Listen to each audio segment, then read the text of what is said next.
ये बात है एक छोटे से शांत गांव की, जहां सूरज ढलते ही जिंदगी जैसे थम सी जाती थी। लोग अपने दरवाजे बंद कर लेते, लाइटें धीमी कर देते और एक जगह का नाम लेने से भी डरते। पुरानी हवेली। गांव के बुजुर्ग कहते थे, उस हवेली में जो भी गया वो या तो वापस नहीं आया या फिर पहले जैसा कभी नहीं रहा।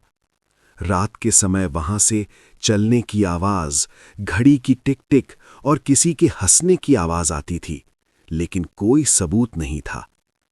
इसी गांव में कई साल बाद अर्जुन लौटा था। शहर में पढ़ा लिखा, डर भूत की बातों पर यकीन न करने वाला। जब उसने हवेली की कहानियां सुनी तो हंस पड़ा। उसने कहा, डर बस दिमाग का खेल है।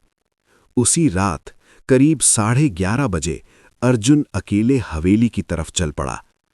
हवेली सामने से और भी डरावनी लग रही थी। टूटी खिड़कियां, उखड़ा दरवाजा और दीवारों पर काई। हवा जैसे वहां आकर और ठंडी हो जाती थी। अर्जुन ने टॉर्च जलाई और अंदर कदम रखा। दरवाजा बंद होते ही पीछे से धड़ाम की आवाज आई। उसका दिल जोर से धड़क उठा। अंदर घुप अंधेरा था, हर कदम पर फर्श चरमराता। तभी उसे लगा जैसे कोई उसे देख रहा हो। उसने टॉर्च घुमाई, कुछ नहीं, लेकिन फिर पीछे से धीमी सी हंसी सुनाई दी। अर्जुन पलटा, कमरा खाली था। वो खुद से बोला, बस वहम है। वो ऊपर की मंजिल पर गया। वहां एक कमरा था जिसके बीचों बीच एक पुरानी दीवार घड़ी लटकी थी। अचानक घड़ी चल पड़ी, टिक टिक टिक, जबकि उसमें सालों से सुई नहीं थी। उसी कमरे में एक बड़ा आईना था जिस पर धूल जमी थी। अर्जुन ने जैसे ही आईने को साफ किया, उसका अक्स दिखा, लेकिन अक्स थोड़ा देर से हिल रहा था। अर्जुन ने हाथ उठाया, अक्स ने कुछ पल बाद हाथ उठाया।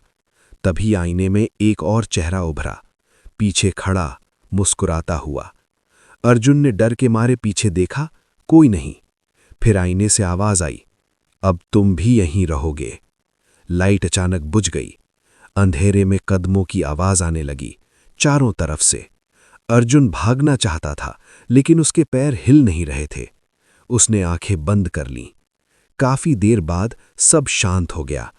जब उसने आंखें खोली, वो हवेली के बाहर था। सुबह हो चुकी थी। अर्जुन गांव से बिना किसी से मिले चला गया। गांव वालों ने राहत की सांस ली। लेकिन कुछ दिन बाद हवेली से फिर आवाजें आने लगीं। इस बार हंसी की आवाज नहीं थी। गांव के एक बच्चे ने कहा, ये आवाज तो अर्जुन भैया जैसी है। और उस रात हवेली के आईने में एक नया चेहरा जुड़ गया।